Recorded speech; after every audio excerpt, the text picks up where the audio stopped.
Monsieur Luc Serrois est innovateur en chef du Québec et aussi directeur général du Conseil de l'innovation du Québec nouvellement créé. Donc, on l'applaudit, s'il vous plaît.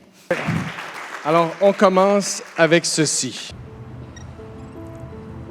Il y a plusieurs enjeux auxquels la société fait face actuellement. Les enjeux de changement climatique, la rareté de la main-d'œuvre, la littératie numérique. Il faut donc avoir une stratégie à long terme. C'est l'assise même qui va permettre de pouvoir faire progresser la société. J'ai vraiment l'impression que si on passe à côté de la place de l'innovation, le Québec ne va pas aller où est-ce qu'il mérite d'aller.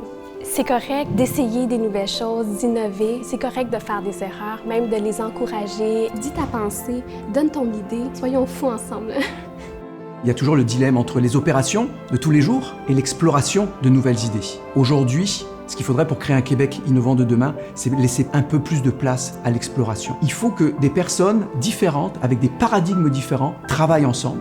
Il faut vraiment financer la recherche, le développement, la création qui fait que pendant que l'idée est en train de prendre vie, on s'assure de bien la développer pour que quand on en a besoin, en fait, on puisse s'en servir. Pour moi, on a besoin de mettre le citoyen au centre et innover pour qu'il puisse avoir de la valeur ajoutée. Je pense que c'est à chacun d'entre nous de faire notre part des choses. On a besoin d'essayer, on a besoin d'apprendre, on a besoin d'ouvrir les yeux aussi sur certains de nos enjeux afin de pouvoir réellement trouver une solution. Au-delà de savoir lire, écrire, compter, il y a aussi une question de pouvoir pleinement participer à la société, de soutenir l'innovation sociale, faire en sorte que la norme, éventuellement, elle évolue dans son ensemble. Si on arrivait à combiner les grandes technologies d'avenir, qu'on pouvait arriver à les appliquer à résoudre des grands défis de société, à résoudre les problèmes dans la santé, dans l'environnement et la lutte au changement climatique, l'éducation de nos jeunes, là, ça ferait toute une différence. Mais il y a un problème, puis innovateur en chef, c'est une mission en équipe avec plein de gens qui se posent cette fameuse question-là. Comment devenir une nation plus innovante? Comment devenir un écosystème d'innovation plus performant? Et la question n'est pas facile, puis elle est impérative. Je vais la regarder du côté de l'économie avec vous aujourd'hui. Cet objectif-là d'augmenter la productivité du Québec, il est impératif parce que, je ne sais pas vous, mais d'être dans le peloton de queue, c'est pas naturel. Comment ça se fait qu'au Québec, on arrive à produire moins de richesses par habitant, moins de richesses par heure travaillée que toutes les autres provinces de la nation, sauf les provinces maritimes. Quand on regarde même au niveau des autres villes, comment ça se fait que notre métropole, bon, on comprend, là, Boston, Silicon Valley, c'est un autre univers, mais Saint-Louis, Phoenix, Arizona, écoutez, il y a un défi de création, de richesse pour le travail qui est fait, pour les gens qui sont ici, pour traduire ce savoir-là, cette science-là en richesse pour la nation qui pourra percoler à soutenir la santé, à soutenir la culture. On a besoin aujourd'hui d'être une nation qui performe pour pouvoir s'adresser aux grands défis de société, dont celui du changement climatique. La productivité, c'est une question qui nous habite. Et puis, donc, pourquoi le diable est dans les données? Parce qu'on essaie de comprendre pourquoi est-ce que nos entreprises innovent moins ici qu'ailleurs. Puis, on a colligé des données par sondage. On a posé des questions à 1500 entreprises. Et on a vu que seulement 26 % des entreprises ici font des projets de création de nouveaux produits et services. À peine 15 % adoptent des nouvelles technologies, des nouvelles façons de faire pour numériser, automatiser, transformer leurs procédés, leurs procédures. Ce n'est pas beaucoup et ça descend. Bon, là, je prends ça avec un grain de sel parce que l'impact de la COVID a été catastrophique. Au début, la première année, l'innovation continuait. Les entreprises continuaient leurs projets d'R&D, les travaux continuaient même avec les universités. On avait plus de temps, on a même accéléré un peu. Mais la dernière année, ça a été l'inverse. Mais en général, la R&D continue de descendre. Au Canada, on est la dernière nation dans le G7 qui, en termes de R&D dans l'ensemble.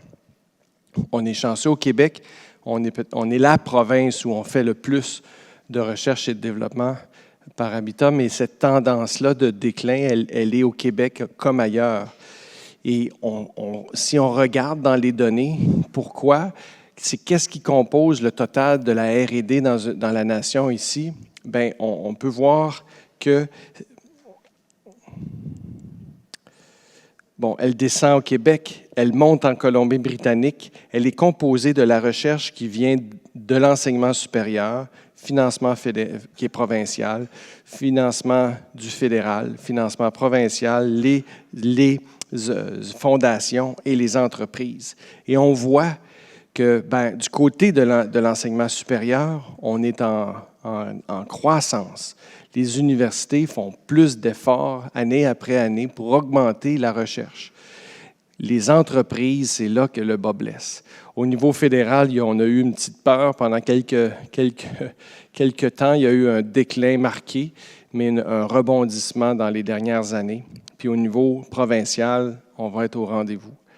Déjà en enseignement supérieur, on l'est.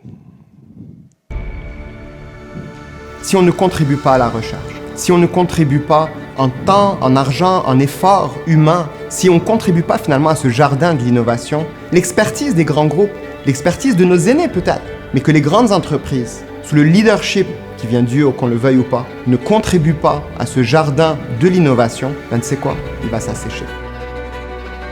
Le moteur de l'économie du Québec repose sur sa capacité à pouvoir se démarquer sur des secteurs qui sont extrêmement compétitifs. Le réseau des universités possède une expertise extraordinaire. On pourrait par exemple avoir des comités consultatifs que l'industrie pourrait dire à l'université « Voici nos principaux vecteurs de développement pour les 10 ou 15 prochaines années ». Ça, c'est un exemple concret.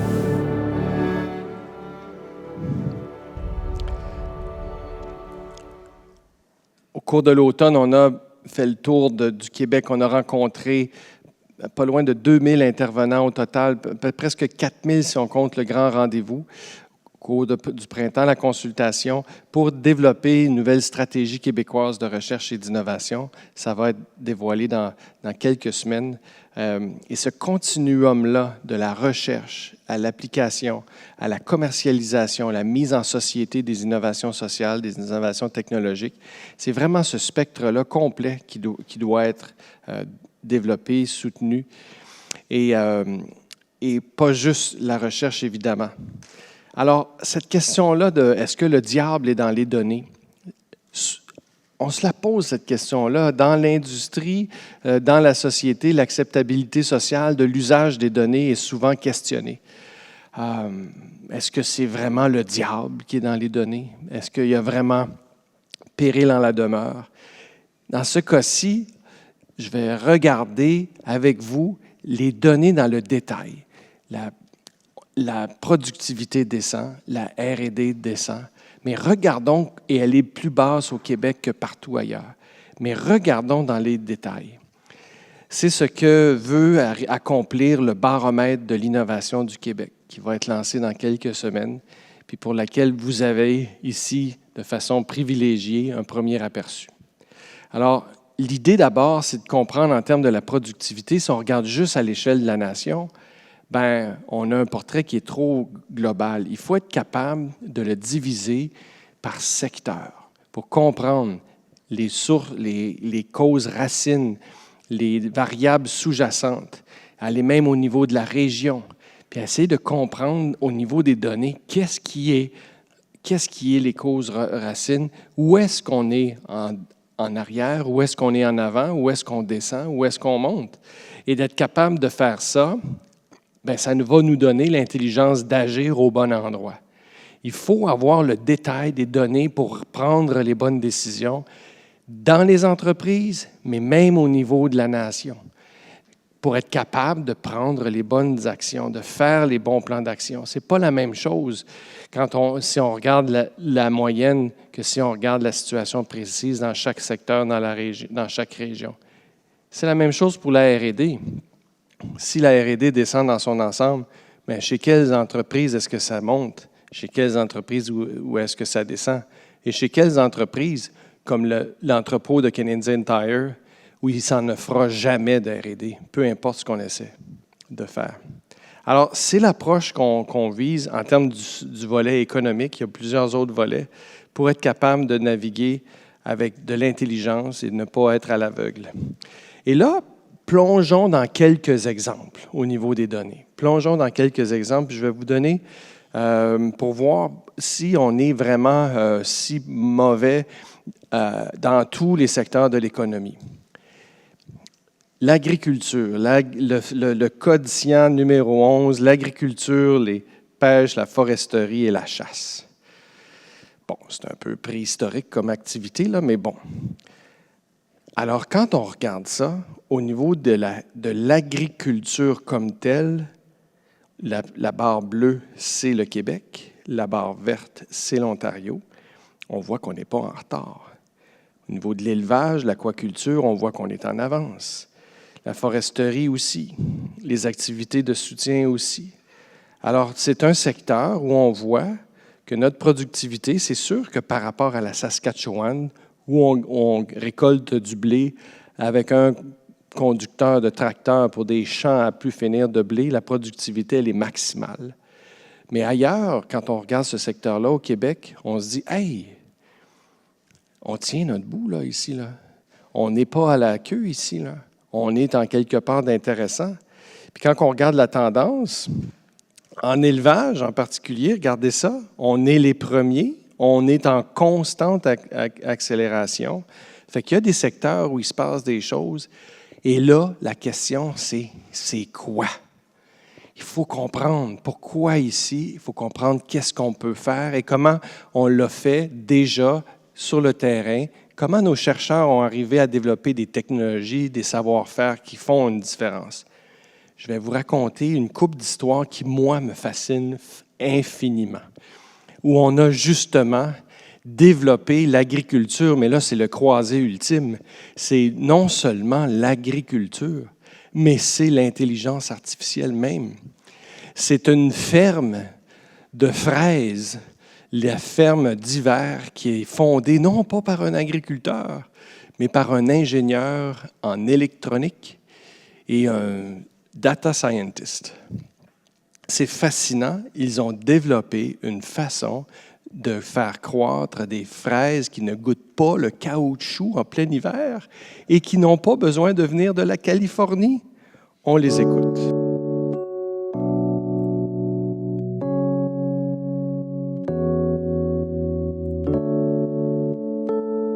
Essentiellement, la ferme d'hiver vise à reproduire l'ensemble de l'environnement de croissance des plantes, de vraiment donner l'univers idéal pour que la plante soit heureuse et produise au maximum ce qu'elle veut faire, que ce soit des fraises comme ici, que ce soit des salades, que ce soit des champignons, que ce soit toutes sortes de plantes qui ont tous besoin de conditions spécifiques pour bien s'épanouir. Zoom sur image et je vous fais remarquer que l'ingénieur en électronique a dit qu'il essayait de rendre la plante heureuse. Alors ça, en soi, c'est un peu ésotérique comme concept, mais on voit ici, et on sait que quand on rend une plante heureuse, elle produit tout ce qu'elle veut produire. C'est la même chose pour les humains. Alors, on voit ici, zoom sur image, le bourdon. Le bourdon. C'est l'élément clé ici. Le bourdon pour polliniser, évidemment, pour amener ce phénomène est nécessaire dans la production du fruit. Mais le bourdon, est-ce qu'il peut être optimisé? Est-ce que l'environnement peut être optimisé pour le travail du bourdon? Et c'est là que les milliers de senseurs dans cette ferme-là entrent en jeu. Des senseurs qui captent la vitesse du vent, la température de l'air et tous les autres facteurs. Pour arriver, grâce à l'IA, évidemment, à détecter que la vitesse optimale du déplacement doux de l'air dans la serre, c'est 1,23 km. Pas 1,3, pas 1,1. 1,23. Premier phénomène. Vous pouvez rire, c'est correct. Deuxième phénomène, la lumière. Une plante heureuse n'est pas seulement éclairée. Le cycle de la lumière, les fréquences de la lumière, la température de la lumière et comment il varie dans le temps et pourquoi, à partir de la science de la botanique, à partir de la science de la compréhension du mûrissement du fruit, de la création des sucres, et comment les cycles se passent dans la vie d'une journée d'une plante. Et une plante heureuse, le soir, s'endort. Et c'est la lumière qui crée ce phénomène de la plante qui s'endort, qui referme ses pores, qui coupe les sucres, et qui coupe la circulation et qui protège les sucres dans le fruit. On arrive ainsi à produire des fraises qui sont comme dans la nature, en ayant compris les phénomènes naturels, mais dans un taux de production qui est imbattable, dans un contexte d'hiver, et où non seulement on produit la fraise, mais on capte la chaleur qui est émise par le plant pour la récupérer et chauffer une autre serre. C'est donc une fraise qui a emmagasiné de l'électricité qui dégage de la chaleur, et c'est un taux de récupération de 85 % de cette chaleur-là, donc un taux de maximisation de l'usage de l'énergie. Alors, pourquoi on est bon en agriculture et au Québec? Il y a un petit peu d'intelligence artificielle là-dedans, et il y a beaucoup de données, il y a beaucoup d'électronique, il y a beaucoup de savoir-faire au niveau de l'IA. Et je vous donne un autre exemple. En passant, je vous dis, là, j'ai fait contrôle qualité moi-même. Là. Je peux vous assurer que ça marche. Alors, je vous présente M. Lapalme. Certains l'appellent M. Brocoli, mais c'est une erreur. Il ne s'appelle pas M. Brocoli, mais écoutons quand même son histoire.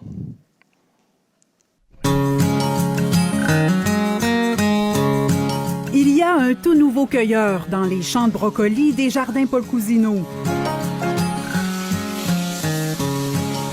Depuis début septembre, une firme d'ingénierie québécoise y teste son SAMI, son système agricole multifonctionnel et intelligent. La machine, elle répond aux exigences. La vitesse, sa précision, c'est quand même excellent. Chaque bras robotisé du SAMI devrait remplacer un travailleur agricole. J'ai grandi sur une ferme, puis j'ai récolté du brocoli quand j'étais adolescent jusqu'à mon tour. Un cueilleur, c'est ni plus ni moins des yeux, un cerveau, des mains, un bras. Donc, ce qu'on a ici, c'est exactement ça. Pour construire sa machine, Lapalme met ensemble des équipements existants qu'elle rend intelligents grâce à des caméras et un système de contrôle. L'intelligence artificielle va reconnaître le brocoli. Dans ce cas-ci, c'est un brocoli, ça pourrait être un autre légume. Donc, reconnaît le brocoli, reconnaît son diamètre, ses imperfections, et va décider s'il est bon à être récolté ou pas. La robotisation en champ, ça existe déjà, oui. Dans le cas de la récolte pour des cultures en rang, comme le brocoli ou des fruits et légumes avec feuilles, oui, c'est nouveau. La technologie permettra aussi de répertorier les légumes qui ne sont pas encore prêts et de détecter les maladies ou la présence d'insectes. Le système d'intelligence artificielle va venir nous aider aussi à faire des dépistages que même parfois l'œil va avoir de la difficulté à voir parce qu'on ne parcourt pas tout le champ nécessairement. Alors, pour augmenter sa productivité, c'est sûr qu'il y a un peu de science-fiction, les robots dans les champs partout, mais c'est ça, la façon, c'est d'être capable d'arriver à produire avec moins d'humains, moins d'énergie et de façon plus efficace. Si on regarde un autre secteur, les technologies de l'information et des télécommunications, moi, c'est mon secteur de prédilection, un secteur qui nous fait vraiment capoter tout le monde. On adore ce secteur-là, on voit l'avenir dans ce secteur-là. Mais évidemment, c'est un secteur dans lequel, ben oui, encore une fois ici, on est, je ne sais pas si on peut, si j'arrive à montrer, on est plus bas que l'Ontario, que le reste du Canada. L'Ontario est vraiment la ligne verte, là, très, très élevée. La croissance de la productivité dans ce secteur-là, elle est continue. Au Québec aussi, on a eu des très, très fortes croissances. Si on regarde le détail, bien, le détail de chaque secteur. Fait que là, ça devient intéressant parce que le diable est dans les données, là, ici. Là. La télécommunication, bon, on est moins fort, mais si on regarde l'édition, on est vraiment moins fort. En fabrication d'équipements informatiques, matériel, électronique et tout, on a une grappe dans le domaine, on a une zone maintenant dans le domaine, on tire de la patte. Mais regardez-moi ça. Le domaine du traitement des données. Le traitement des données. Regardons de plus près. La fabrication de produits électroniques, Ça, c'est un secteur où on pensait qu'on avait tout perdu à l'Asie, mais qu'on s'est bien rendu compte que c'est important d'avoir aussi un peu chez nous. C'est un domaine, puis là, je m'excuse, les lignes ont changé de couleur. La jaune pâle, là, celle du bas, là, c'est le Québec. On était dans la course, on était dans le peloton avec les autres cyclistes là, à l'abri du vent jusqu'en 2017. Et là, all hell broke loose, on s'est mis dans un déclin. La question, c'est pourquoi? Et c'est là qu'il faut arriver à rencontrer les gens sur le terrain et comprendre qu'est-ce qui est arrivé au Québec pour qu'on descende comme ça. Dans le domaine de l'édition logicielle, la production, on est fiers de notre industrie du jeu, on est fiers de nos programmeurs, de nos informaticiens, mais Moses, qu'on n'est pas très productif ici, c'est un domaine où on est particulièrement... on arrive à moins créer, à vendre nos logiciels moins chers, à vendre nos logiciels avec moins de marge, à vendre nos logiciels avec moins de valeur ajoutée ou à simplement... être non productif pour le faire, c'est une question qui fait peur. Le dernier domaine qu'on vient de nommer, c'est celui de la gestion des données, les traitements de données, l'hébergement, le cloud, tout ce qui vient autour du hosting. Là, il s'est passé quelque chose. Là, on voit qu'on est parti de derrière et qu'on a progressé constamment, rapidement, pour arriver à traverser, croiser, dépasser le peloton. Et on est maintenant loin en avant. On est en avant dans ce secteur-là. Et c'est un secteur qui est en pleine explosion, comme vous le savez. Le problème, c'est qu'on est petit. Mais bon, c'est une opportunité. Je vois ça comme c'est un secteur qui peut attirer plus d'investissement parce qu'on est bon dans ce secteur-là. Et de surinvestir dans ces secteurs-là vont aider à augmenter notre productivité au Québec. Je vous montre un autre exemple de comment, justement, dans le domaine de la fabrication, pas de la fabrication d'électronique, mais dans la fabrication de choses que tout le monde connaît ici, là. Ça, c'est un aliment essentiel au Québec qui est produit ici chez nous et qui a été très dangereux en temps de COVID parce qu'on en avait toujours dans la maison et il était impossible de les éviter. Alors, je vais vous raconter un peu l'histoire de comment les frères Leclerc ont décidé, quand ils ont repris leur entreprise, d'aller pas mal plus loin que de simplement informatiser, automatiser, parce que c'est un exemple d'automatisation, c'est un exemple de robotisation, c'est un exemple de productivité. Les usines des biscuits Leclerc, c'est phénoménal. Ça crache des biscuits à pu finir et puis c'est impossible de les arrêter. Mais ils sont allés une étape plus loin, puis on regarde ça. Le monde manufacturier fait face à une 4e révolution industrielle. Aujourd'hui, les usines sont plus automatisées et connectées que jamais. Malgré tous nos progrès, le fonctionnement de la majorité des usines repose encore sur des processus désuets. Les instructions de travail se trouvent dans des documents écrits. La formation est donnée par le biais du jumelage et la communication se fait par courriel. Tout cela conduit à une performance inconsistante, à des formations inefficaces et à des temps d'arrêt d'équipement inutiles. Et s'il existait une solution qui permettrait aux employés d'obtenir facilement des réponses à leurs questions? Avec l'application d'aide à la performance POCA, nous permettons aux employés d'avoir accès aux connaissances et aux outils dont ils ont besoin quand ils en ont besoin. Avec POCA dans l'usine, les employés utilisent des tablettes pour consulter rapidement les standards d'instruction de travail et trouver des solutions à leurs problèmes en toute autonomie. Bringing POCA into the organization allows us to overcome some of the most significant challenges that we have at Tyson Foods in regards to sharing our best practices and our factory knowledge effectively.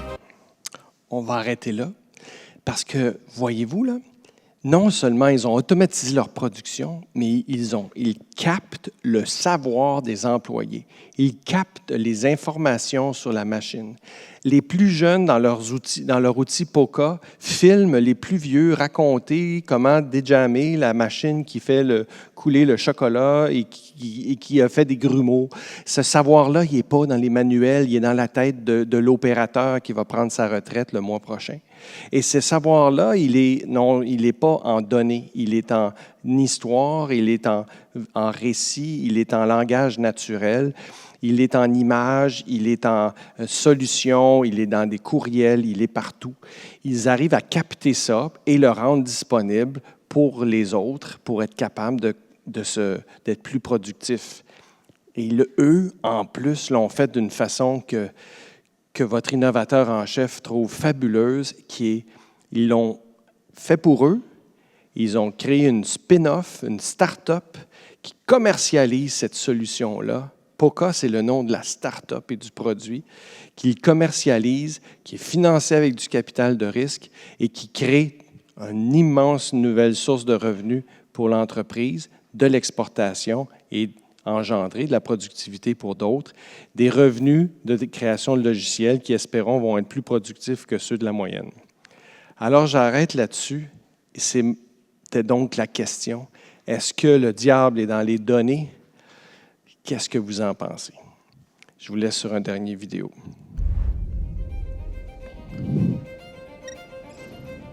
Je crois qu'au Québec, nous avons un esprit de création qui est très particulier.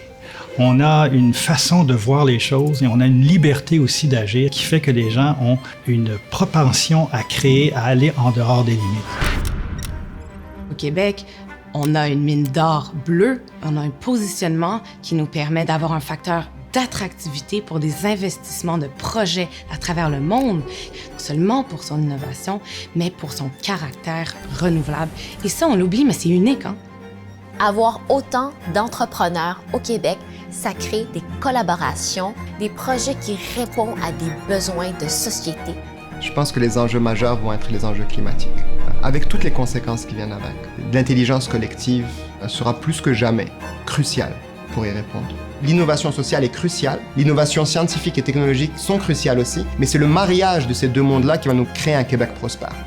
On veut avoir un Québec où nos enfants vont pouvoir se dépasser, rayonner, inventer des nouvelles technologies, aussi bien que s'ils étaient à Boston ou dans la Silicon Valley, chez nous, pour le monde entier, à partir d'ici.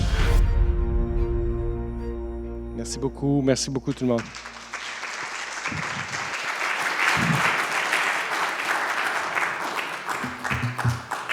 Donc, on a encore du temps pour quelques questions du public. Donc, levez la main si vous avez des questions. Vous avez dit que vous avez rencontré 2000 ou 4000 personnes au Québec, mais mettons qu'on voudrait inventer la roue dans un pays qui n'a pas de roue, puis on demande à 4000 personnes d'inventer la roue, alors que tu fais venir une personne avec une roue, ou des Américains voudraient faire du bon pain, tu as besoin d'un Français qui va leur montrer. 4000 Américains ne vont pas être capables, bon, j'exagère, mais de faire du bon pain. Est-ce que vous avez des liens avec les Finlandais, avec les Japonais? Bon, Silicon Valley, je sais qu'il y a Startup Genome, c'est un gars du Saguenay-Lac-Saint-Jean, tu vois. Donc, de faire venir des missionnaires comme Shopify, lui, qu'est-ce qu'il a fait quand il s'est installé à Ottawa? Il s'est dit, les Canadiens sont trop gentils, mais je veux rester ici. Fait qu'il a pris des coachs, beaucoup de coachs, pour leur montrer d'être comme Silicon Valley, mais moins, disons, plus civilisé, parce que quand même, on a un pays, je veux dire, un Québec extraordinaire, justement. Moi, j'aimerais qu'on puisse innover, mais en gardant notre filet social. Voilà. La question est très, très bonne, puis on a fait, bon, on n'a pas fait assez, mais on a fait des études de benchmark, comprendre c'est quoi les pratiques ailleurs, en Finlande, dans une douzaine de pays.